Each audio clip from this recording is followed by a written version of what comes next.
आज कथा का श्रीमद् भागवत महापुराण भगवान श्री राधा वल्लभ का स्वरूप साक्षात तेने यमु वांगमयी मूर्ति प्रत्यक्षा वर्तते हरे सेवनात् श्रवणात् पाठात् दर्शनात् पापनाशिका। साक्षात श्री गोपाल की मूर्ति श्रीमद् भागवत महापुराण जो प्रत्यक्ष रूप से साक्षात परमात्मा है, जिनके पाप जीवन में है, वो केवल श्रीमद् भागवत का दर्शन भी कर ले, पाठ कर ले, श्रवण कर ले, इतना करने मात्र से ये भगवान सुखदेव का कथन है कि उसके पाप नष्ट हो जाते हैं। जीवन एक यात्रा है। ये ट्रेन जो है ये लगातार चल रही है। जहां जिसका मकान आ जाएगा वो वहां उतर जाएगा। किसी दूसरे साथी की प्रतीक्षा नहीं करेगा कि भैया उनका भी घर आ जाए तब हम उतरें। ना चाहते हुए भी उतरना ही पड़ेगा।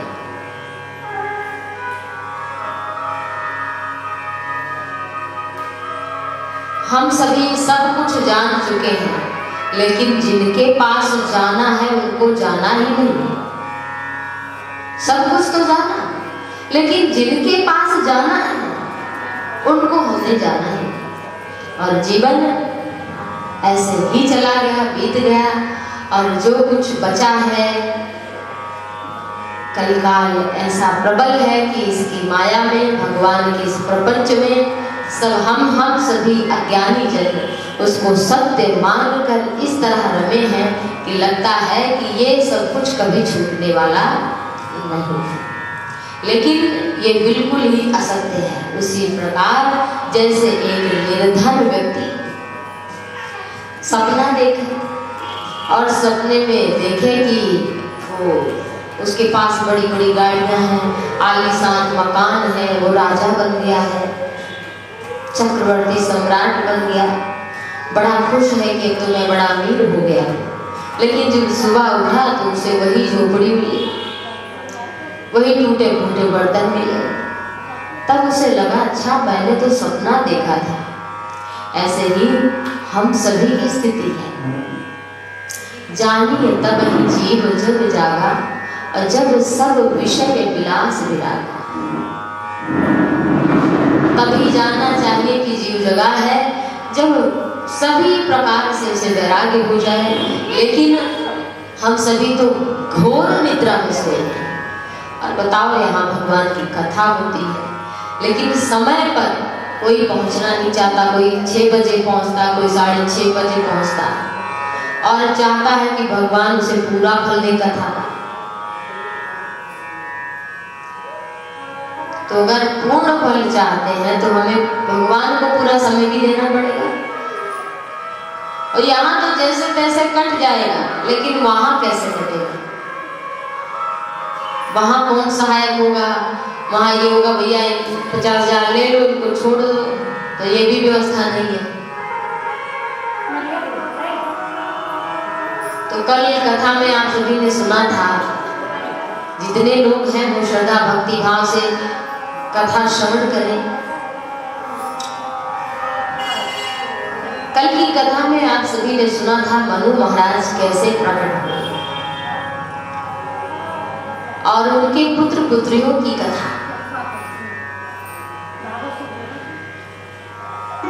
पहले पुत्रियों की कथा करें। देवहूति, आहुति और प्रसूति, ये 3 पुत्रियां हुई।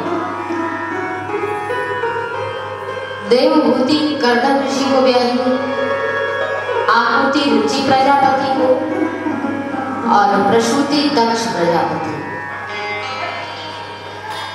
आहुति इनसे भगवान यज्ञ का प्राकट्य हुआ।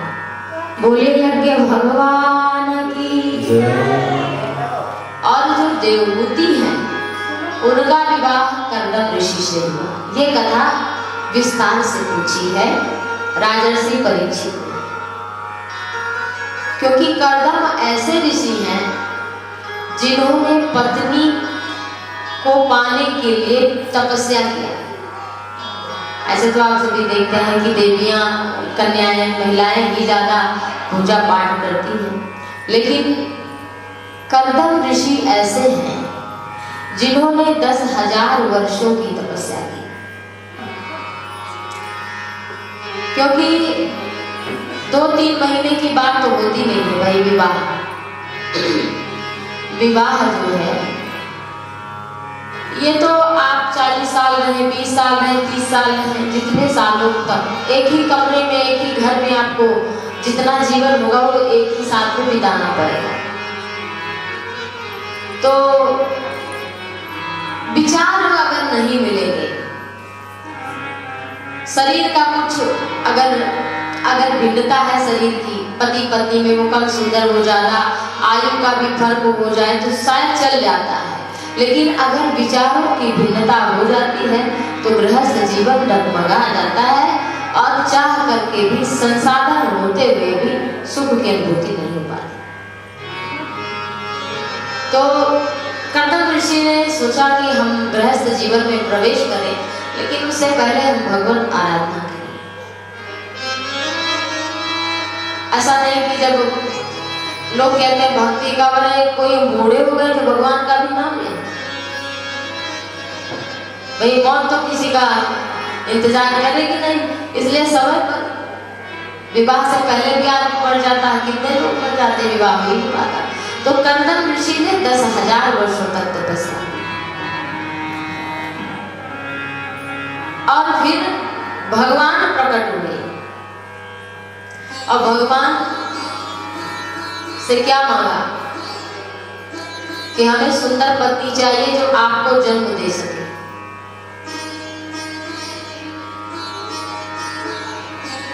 भगवान ने एवं वस्तु कहा और फिर मनु महाराज ने अपनी मझली कन्या का, देवहूति का विवाह अपनी पुत्री से कर दिया।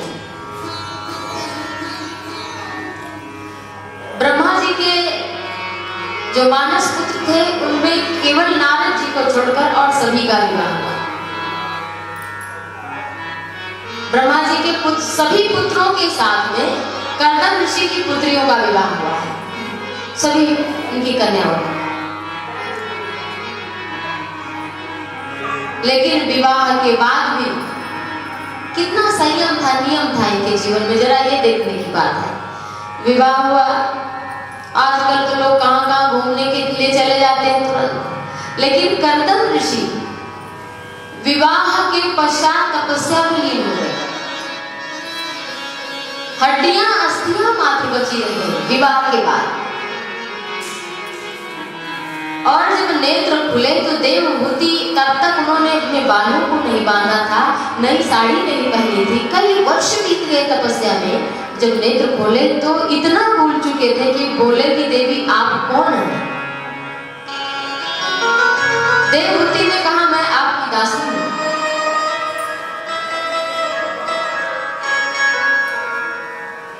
देवहूति, देव माने देवता तो सभी जानते हैं, जो देवों का आवाहन करने वाली है, ऐसे माता देवहूति और कर्दम जिन्होंने अपने इंद्रियों को, दम माने इंद्रियां, जिन्होंने अपने इंद्रियों को अपने वश में कर लिया, इंद्रियों को वश में नहीं है। विवाह के बाद उन्होंने तपस्या की और फिर उनमें तो रिद्धि सिद्धि थी, पत्नी को सुख भी मिलना चाहिए। कहा देवी अर्धांगिनी हो, धर्म पत्नी हो, और सुंदर अपने संकल्प मात्र से ऐसा विमान बनाया कि उसमें सुंदर पक्षी, मोर, पपीहे, बाग, बगीचे, नदी, सरोवर, तालाब सब बना दिए। और बिंदु सरोवर में पहले कहा देवी तुम स्नान करो। 16 वर्ष किशोरी बन गई और सभी प्रकार से उनको तृप्त किया। उसके बाद 9 कन्याओं का जन्म हुआ। ये 9 कन्याएं ही संत जन कहते हैं नवधा भक्ति है, जिनके जीवन में श्रवणम कीर्तनम स्मरणम विष्णु पाद सेवनम अर्चनम वंदनम दास्यम सख्यमात्म निवेदन। नवधा भक्ति जिसके हृदय में हो जाएगी, जिसके आंगन में, जिसके हृदय रूपी घर में विराजमान होगी, भगवान तो वो तो है, वो तो कहते हैं मैं जीव का पिता हूँ, मैं तो कब से गोदी में लेने के लिए बेचैन हूँ। जैसे एक पिता बालक का जन्म हो जाए, वो कहीं दूर हो, छटपटाया कि जरा मैं भी अपने पुत्र को पुत्री को देख लेता। भगवान तो छटपटा रहे हैं हमारे लिए, और हम ही हैं कि उनके पास नहीं जाना चाहते। जब नव कन्याएं हुई, उनका विवाह किया नव ब्रह्मर्षियों के साथ में, ऐसे ऐसे उनके जामाता जिनका नाम लेने से जीव पवित्र हो जाता है, अत्रि वशिष्ठ सरद्वान इत्यादि जो ऋषि हैं, उनके साथ में विवाह किया, नव ब्रह्मर्षियों के साथ। और उसके बाद फिर प्रकट हुए कौन? नवधा भक्ति परिपूर्ण जब हुई, तब भगवान साक्षात कपिल सांख्य योग का बखान करने के लिए, जो कि गीता का दूसरा। तो कपिल भगवान सिद्धेश्वर नाम से भी प्रसिद्ध हैं, और जिन्होंने सांख्य शास्त्र जिन्होंने प्रकट बखाना, ऐसे भगवान कपिल सांख्य माने ज्ञानी को। आपने सुना था ना पहले दिन की कथा में कि भक्ति जहां होगी वहां पुत्र बन जाते हैं ज्ञान वैराग्य। ज्ञान वैराग्य सो मन राम प्रेम विज्ञान करण धार बिन जीव जगता। कितना भी ज्ञान हो, वैराग्य हो, लेकिन अगर प्रेम ना हो तो वैसे ही वो शोभा का पात्र नहीं होता। जैसे कि बादल भले ही खूब काले काले आए लेकिन बरसे, और लवन बिना बहु व्यंजन जैसे। बहुत बढ़िया भोजन आपने बनाया लेकिन राम रस डाला ही नहीं, तो उसका स्वाद कहाँ आता है? ऐसे ही कितना भी ज्ञान हो, कितना ही वैराग्य हो, लेकिन अगर प्रेम नहीं है तो वो शोभा का पात्र नहीं होता है। बड़े से बड़े ज्ञानी जनक इत्यादि ज्ञानी भी भगवान के प्रेम में, आप अगर शास्त्रों का अगर थोड़ा भी अध्ययन करते हैं, संतों के मुख से कथाएं सुनते हैं, तो जनक जैसे ज्ञानी जो विदेह राज कहलाते हैं, विदेह जिनका देह का भान ही नहीं रहता है, मैं राजा हूँ, ऐसे त्यागी महात्मा जो गृहस्थ में रहकर भी देह भाव से, देह का भान ही नहीं है, ऐसे परमात्मा राम का जब दर्शन हुआ तो उनके नेत्रों से छल के, और जब सीता जी चित्रकूट में जा रहे थे तो कैसे कैसे वो रोए। तो कोई अपने जामाता के लिए नहीं रोए, वो भगवान भाव में उनके मम गुण गावत खुलक शरीरा और गद गद गिरा नयन बाहुलीरा। भक्ति की पहचान है। भक्ति कब कैसे जाने, किसी के सजल नेत्र कभी हो जाए, कभी कुछ कहते सुनते हमारे शरीर के ये जिसे कटहल का एक एक रोया खड़ा रहता देखते हैं ना, ऐसे ही हमारे रोम कभी खड़े हो जाए तो समझ लेना, कभी गदगद कंठ हो जाए तो समझ लेना भक्ति आ गई। और जहाँ भक्ति वहां तो भगवान को आना पड़ेगा। भगवान तो प्रेम विवश, भगवान तो कपिल भगवान का प्राकट्य हुआ, सभी प्रकार से भोग हुए। देखिए हम सबकी स्थिति क्या है, एक रसगुल्ला कोई दे तो बहुत बढ़िया, रे वाह एक और मिल जाता तो, दूसरा मिला बढ़िया लगा, लेकिन जब तीसरा मिला तो स्वाद कमजोर हो गया कि नहीं हो गया, और चौथा मिला तो बिल्कुल कमजोर हो गया, और कोई पांचवा दे ले जाइए भाई हमारे सामने से हटा दीजिए। अगर उसमें सुख होता तो हर रसगुल्ले में ज्यादा स्वाद मिलता, लेकिन क्या हुआ कि रसगुल्ले का स्वाद ही जबकि वो मीठा बराबर बना, एक ही कढ़ाई में बना, एक ही रस में डूबा है, लेकिन हुआ क्या कि रस उसका पता नहीं कैसे मेरा मन ही एकदम अरे नहीं अब मुझे नहीं चाहिए, ऐसी भावना जाती है। क्यों? क्योंकि उसमें पूर्ण सुख है ही नहीं, वो तो क्षणिक सुख है। तो भैया जो संसार के संसाधन है, इंद्रियों से, मन से, वाणी से, कर्म से, देखे जहां तक आप देख सकते हैं, सुन सकते हैं, वहां तक क्या है? वहां तक केवल भगवान की माया और कुछ है नहीं है, तो वहां सुख है नहीं। भंवरे की स्थिति देखो, कमल के फूल में बेचारा जब बैठता है, शाम हो जाती उसे पता चलता है कि कमल बंद हो जाएगा, पंखुड़ियां इसकी बंद हो जाएगी, लेकिन फिर भी वो क्या करता है? उसमें इतना सख्त हो जाता है कि वो ये जानते हुए कि मैं बंद हो जाऊंगा, लेकिन फिर भी नहीं जाता निकल के, उसी में बंद रहता है। जबकि वो तो काष्ठ लकड़ी को भी काट देता है, लेकिन इतना वो राग में फंस जाता है पराग लेते लेते कि वो चाहे तो कमल को काट दे। जब लकड़ी काट सकता है तो कमल का फूल क्या है उसके लिए, लेकिन फिर भी वो नहीं काटता। क्यों? क्योंकि वो उसमें आसक्त है, मोह में। माता देवहूति ने यही पूछा था, बंधन किसका, मोक्ष किसका? शास्त्र कहते हैं मन हयो मनुष्याणाम कारणम बंध मोक्षयो बद्धेन तु विषयासक्तम मुक्तम निर्विषयो मन। मन की बड़ी निंदा भैया, चंचलम ही मना कृष्ण प्रमाथि बलवदृढ़ं तस्याहं निग्रहं वन्दे वायुरिव दुष्करम्। जैसे वायु को मुट्ठी में बंद करना कठिन है, इतना ही कठिन मन को वश में करना है। लेकिन इसी मन को अगर श्याम सुंदर के, गोपाल के, माधव के, राघव के चरणों में लगा दे तो वही मन हमारे लिए मोक्ष का द्वार भी खोल देता है। एक ही से, मन से ही भगवान मिलेंगे और मन ही संसार का। वस्तु एक ही है, प्रयोग उसका दो में कर सकते हैं। ये बहुत बड़ी बात है कि वही मन आप चाहे गोविंद के चरण में लगाओ और चाहे संसार में लगाओ।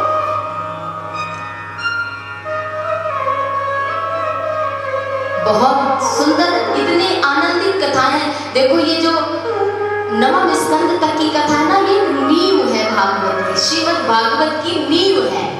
अच्छा कहते हैं भैया नींव बढ़िया मजबूत हो, और नींव बढ़िया जब मजबूत होती है तो क्या होता है कि मकान चाहे 2 मंजिला खड़ा करो, 3 मंजिला खड़ा करो, कितनी कितनी बिल्डिंगें बन जाती है, पता चलता है 50वें माला पे रहते हैं, 50वें फ्लोर पे वहां रहते हैं।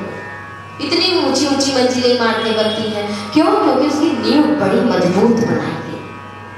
और जिसकी मजबूत नींव हो जाती, तब नींव मजबूत हो जाती है तो उसमें कितना ही खड़ा करो। तो जो दसम स्कंद के पहले तक की कथा है भागवत की नींव है, और इस नींव पर इसको समझे बिना गोपाल का प्रेम समझ नहीं आएगा। क्योंकि श्रीमद् भागवत में अगर आप रास का प्रसंग सुनेंगे, महारास का, तो आपकी बुद्धि हमारी इतनी कलिमल ग्रसित है, इतनी कलिमल ग्रसित है कि लोग कहते हैं कि कैसे कैसे भाव है।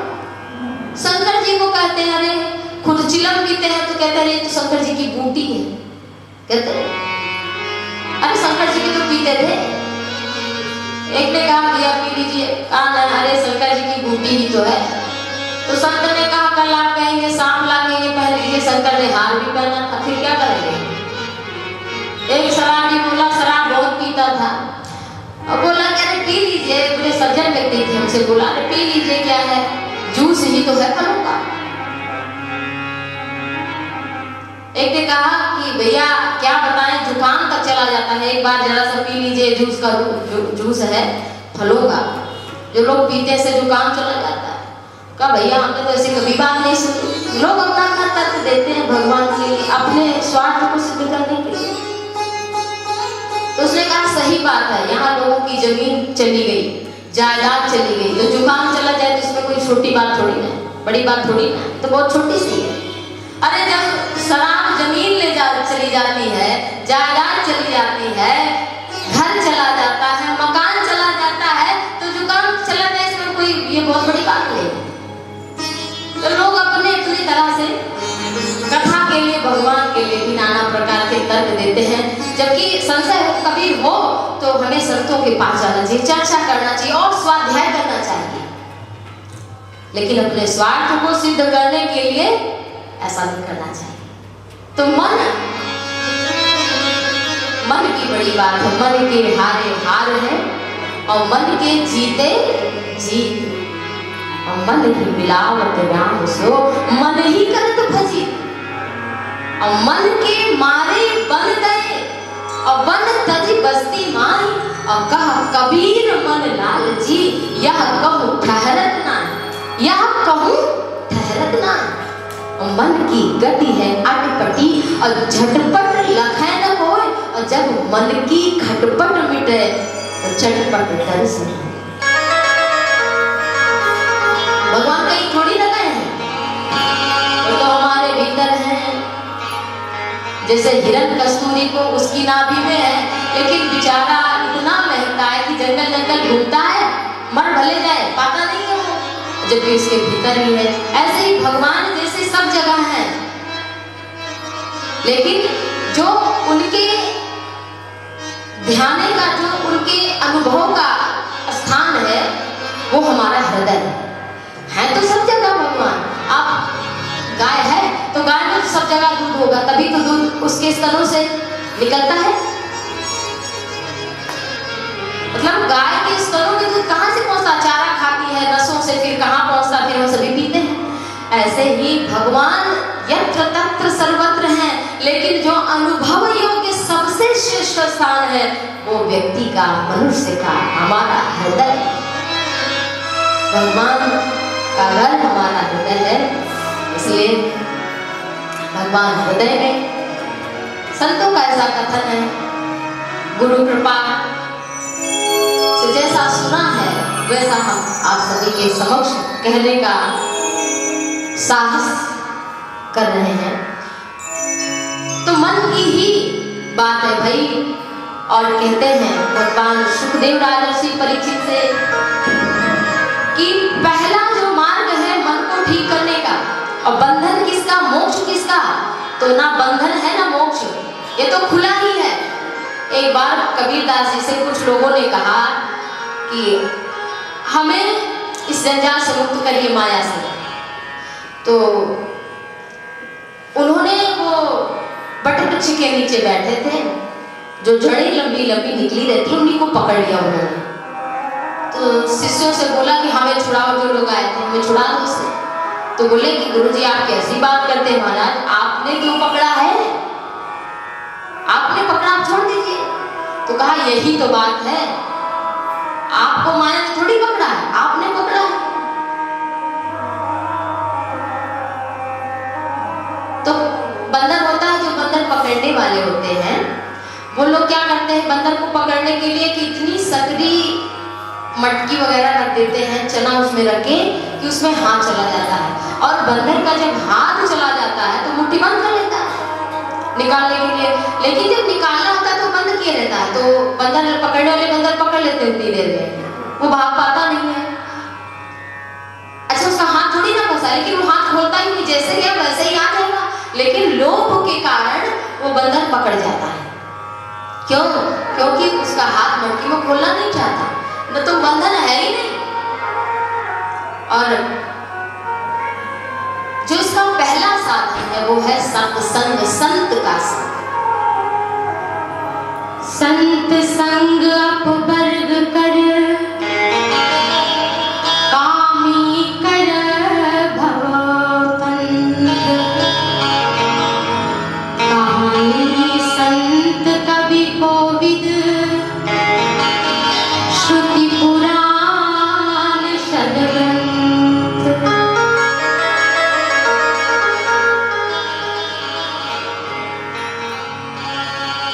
संत संग अपवर्ग कर, और बहुत सारे साधन है। तुलसीदास जी कहते हैं अपवर्ग माने मोक्ष।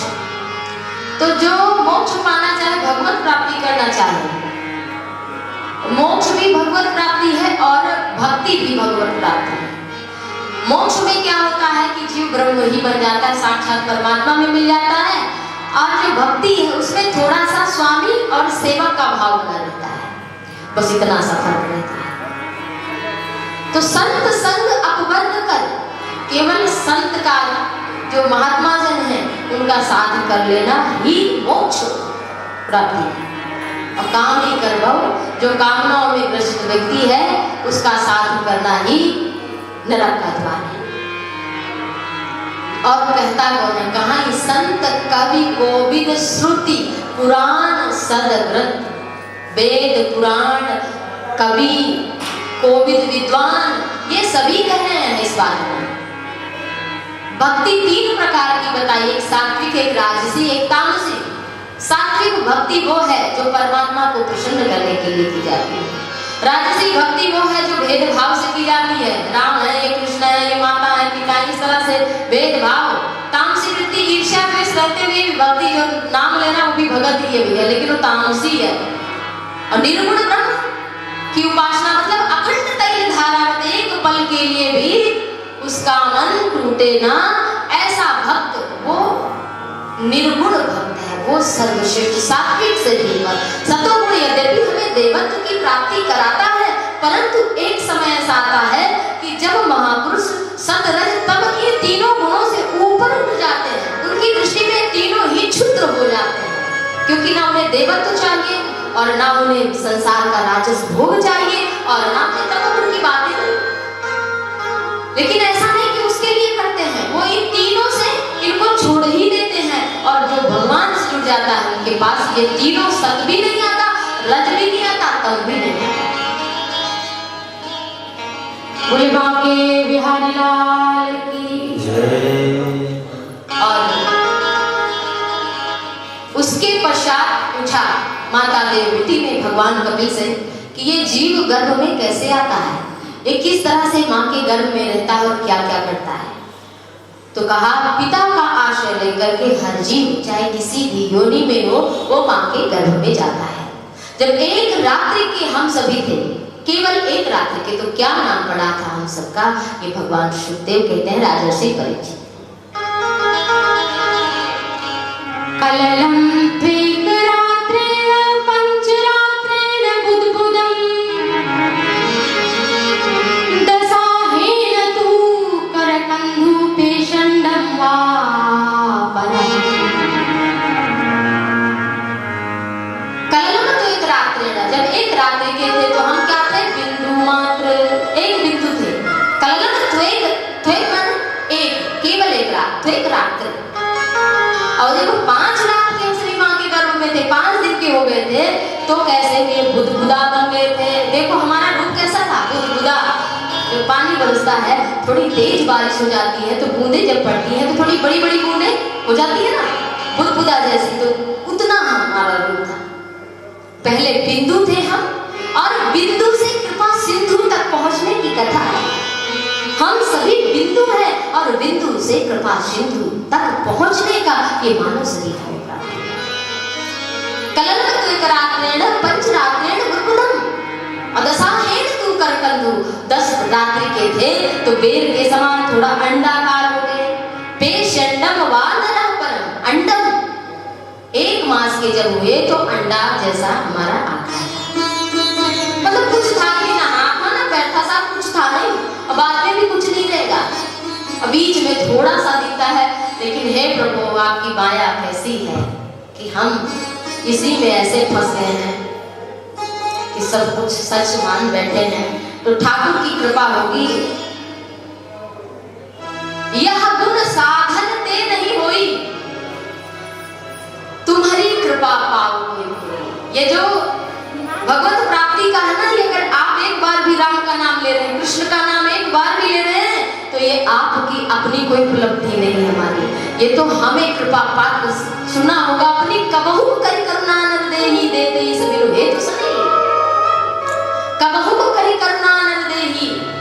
कभी देखा कि कीड़ा मकोड़ा मच्छर कीट पतंग सुअर बगुला कौवा सुअर सब बना टहल रहा था बेचारा, ये हम, तो भगवान ने कहा बड़ा भटक चुका है, चलो एक बार और इसे अवसर दे दिया जाए, चलो गलती माफ करते हैं। लेकिन फिर वही क्रम शुरू हो जाता है। तो उसके बाद 1 महीने के बाद हमारी आंख, त्वचा, नाक, फिर हमारा स्वरूप स्त्री है पुरुष है, उस तरह से बनता जाता है। और जब 7 महीने के हम सभी थे मैया के गर्भ में अपने, तो भगवान ने हमको दर्शन दिया था, एक बार और कि भूलना मत, मुझे याद करना चाह रहे हो संसार में। लेकिन वही ना कि काजल की कोठरी में कैसो भी सयानो जाए, और काजल की एक रेख लागी है तो लागी।